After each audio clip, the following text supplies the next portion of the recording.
Explication de la prière du Notre Père par saint Thomas d'Aquin, suite. 2. Les effets heureux de la prière. Il faut remarquer que la prière produit 3 sortes de biens.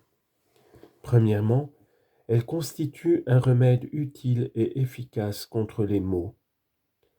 Elle nous délivre en effet des péchés commis. Citation. « Vous avez remis, Seigneur, l'iniquité de mon péché, dit le psalmiste. » Psaume 31, versets 5 et 6. C'est pourquoi tout homme saint vous adressera sa prière.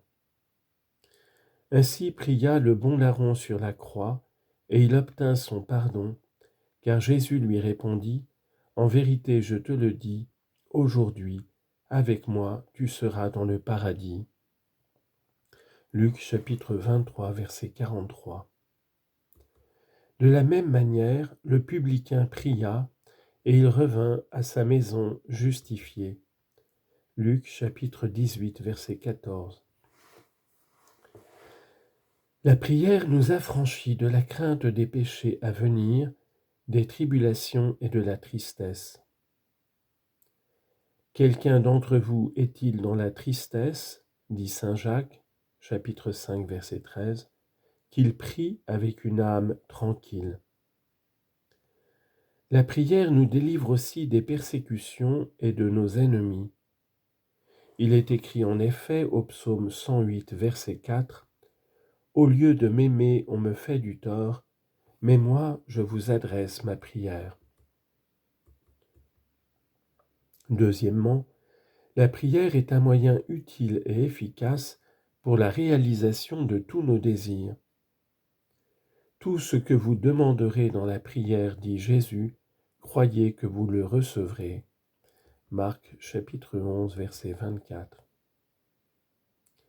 Et si nous ne sommes pas exaucés, c'est ou bien parce que nous ne demandons pas avec insistance.